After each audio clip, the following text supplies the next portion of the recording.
The third episode of Season 2 of House of the Dragon, episode The Red Dragon and the Gold, was just released.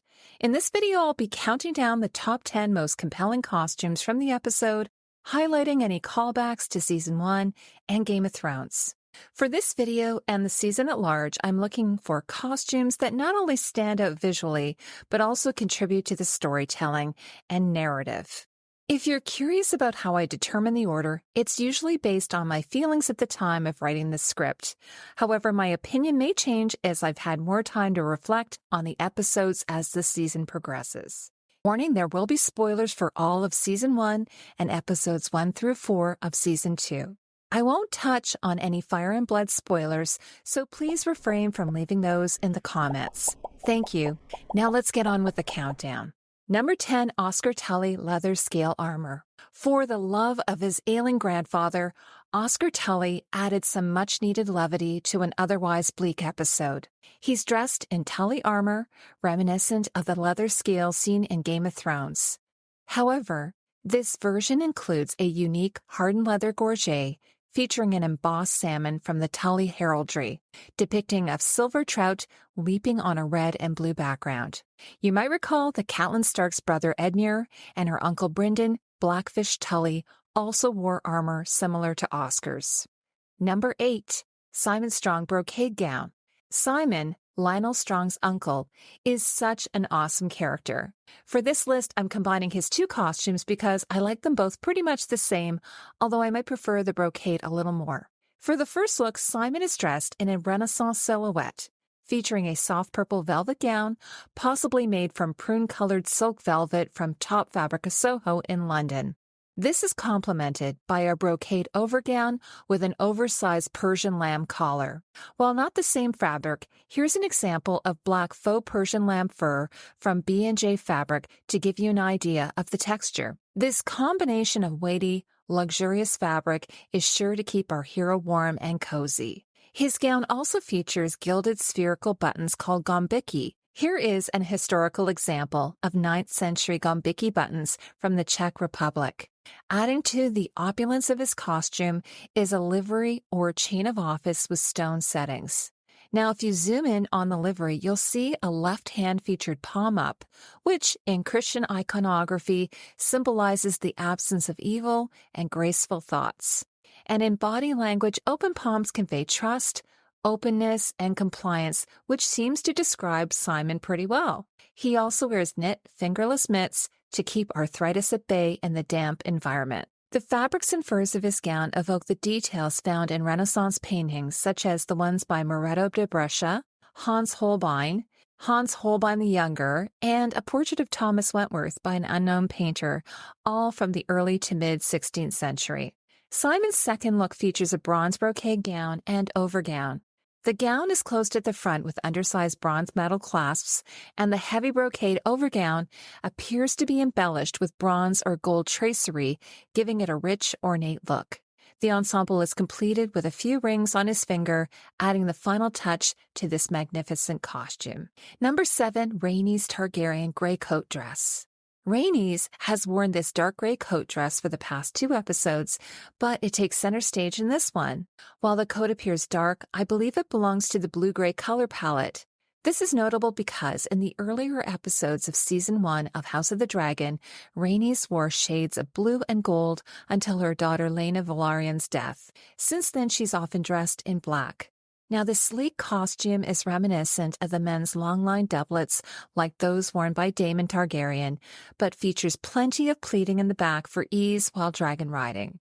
It also has the broad shoulders that have become a signature of the Targaryens. The look is completed with black boots, footwear that Eve Best describes as very comfortable, silver metal fasteners, and a skinny black belt with silver mounts. Number 6, Damon Jammies. As I've mentioned before, the night clothes this season are really lovely. In my last video, I included Damon's Prince Charming ensemble, featuring this beautiful gray linen shirt and tall black pants that make a reappearance this episode. Now, upon waking from a dream, or is he, Damon dons a nightshirt and robe ensemble. However, I'm not entirely convinced that the nightshirt Damon wears under his robe is different from the one he wore in the previous episode, as I didn't have a clear picture of it. And this wouldn't be unusual, as in the Middle Ages, a shirt or tunic would often be quite long. The collarless nightshirt or tunic features some smocking and embroidery detail around the placket. As I've mentioned, while Damon tends to stick to a gray, black, or silver palette, he occasionally includes red accents, as I detect we see hints of red here. Unfortunately, the photo I have isn't high resolution enough for me to determine the fabric of his robe, but it appears to be golden brown, possibly a burnout velvet. Number 5, young Rhaenyra black scale gown. While not a complete surprise because Millie Alcock returned once again to play young Rhaenyra, I was astonished to see her in what I thought was an adult Rhaenyra black scale gown from season 1. However, on closer inspection, it appears to be a new gown entirely. While the silhouette is the same, young Rhaenyra's dress features dragon scale smocking instead of the flat chevron pleat. The fasteners are also different. Now, I'm not sure why the change, but perhaps they couldn't locate the dress and had to reproduce it? Something I thought that was funny is how large Jaehaerys, Viserys, and adult Rhaenyra's crown is on her head. Even with her braided updo and some padding, it looks so big. The dress also looked a little large on her, like she was a little girl playing dress-up. Number 4, Damon black leather doublet. I really hope to see some better pictures of Damon's long line leather doublet in future episodes, but this is such a standout piece. It's the same coat he wears in the poster. Like Baela and Reyna, the coat features this amazing detail on the front of the jacket. I think they are appliques made up of different leather textures, but until I get a good behind-the-scene photo, I won't know for sure. With the pools of water from the leaky castle, the deep black, slightly wet-look leather really lends to the spooky nature of Harrenhal. Number 3, Alice Rivers dress and apron. In the last episode, we were introduced to Alice Rivers, who wears a semi-fitted gown featuring front lacing and a witchy stand-up collar. Her gown appears to be crafted from a metallic brocade. Although not the same fabric, this black tone-on-tone metallic brocade from Joel & Sons offers a similar visual. The gown silhouette is rather contemporary, enhancing the magical aura of the character. Costume supervisor Joanna Lynch, in a behind-the-scenes video, highlighted that Alice Rivers' costume is iconic. Despite residing at Harrenhal, her attire suggests she doesn't quite belong. Costume designer Caroline McCall, meanwhile, added that they intentionally avoided a heavy witch theme, aiming instead for a look that makes her seem like a peculiar household member. They sought an aged grandeur, using a palette of purples and lavenders. I particularly love the addition of the apron. On social media, I mentioned that the embroidered motif on the apron resembles maple leaves. In the world of House of the Dragon, sugar maple leaves serve as a real-world analog for weirwood leaves. And you might recall from Game of Thrones that Sansa Stark wears gowns fastened with weirwood key brooches. Ultimately, her Queen of the North coronation gown is embroidered with weirwood leaves, continuing this motif. Number 2, Aemon riding leathers. Aemon has maintained the same look throughout the season, making it fitting that he changes his costume as he embraces the dark side. His leather longline doublet, which appears almost black, is actually a deep moss green.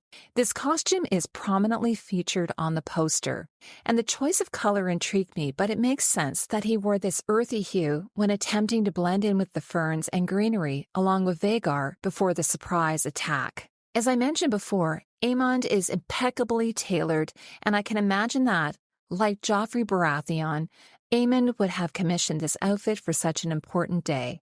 The tooled shoulder harness, or Sam Brown belt as I call it, is substantial and adds texture to the smooth leather jacket. And this might be a bit of a tinfoil theory, but the small fireworks details on his harness bring to mind the embroidery on Helena's stomacher.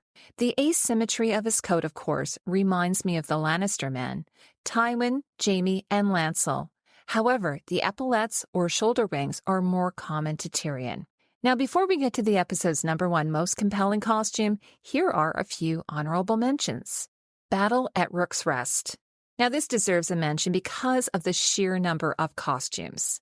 Costume supervisor Joanna Lynch said Rook's Rest was the biggest obstacle of the season for sure. They had a total crowd of 500, comprising 4 different houses: Rosby, Stokeworth, Darkling, and Hightower. Each house was represented in different looks and stages of the battle. Damon cosplay. Blink, and you might miss a vision of Damon seeing himself dressed as Aemon. Lena Valarion. Lena is dressed in a blue and gold brocade costume from Season 1 when she was expecting her 3rd child. And now the most compelling costume in the episode. Number 1, Raineys Armor. Wow, I didn't expect to have this costume on the list, but here we are. Raineys takes her last flight on Melees during the Battle of Rook's Rest. Now, this armor isn't new. It first appeared in Season 1. However, under her armor, she is wearing a new gambeson. The fabric has a dry brush texture and again leans into the blue-grays. On her shoulder is a contrasting collar piece with a scaly type texture. Worn on top of the gambeson, she dons her breastplate, shoulder pauldrons, and wrist cuffs. The wardrobe team added a headpiece, which at first I wasn't sure about. I think this headpiece is inspired by the adifet, which is a heart-shaped headdress with a point that dips over the forehead that was worn by European women in the 16th and 17th century. It evolved from the French hood and was often worn by Mary Queen of Scots, pictured during her time in captivity. Like Helena and Alison's metal tiaras, Rainey's headpiece is made from filigree silver metal. While I wasn't crazy about this headpiece at first, it has grown on me. So perhaps it is the crown for a queen who never was, or as my editor Justin pointed out, it could be part of the funeral outfit she chose for herself, since the headpiece looks something like a halo when Raineys releases her grip on Melees to free fall to the ground. Let me know in the comments what you thought of the costumes in Episode 4, or the season so far. If you enjoy this kind of content, consider subscribing to my channel, or if you'd like to support the channel on a regular basis, I've set up a Patreon with tiers that offer perks. You can find the link in my description. And I'll have more House of the Dragon content coming your way over the coming weeks. Thank you as always for spending time with me. I'll see you in the next video.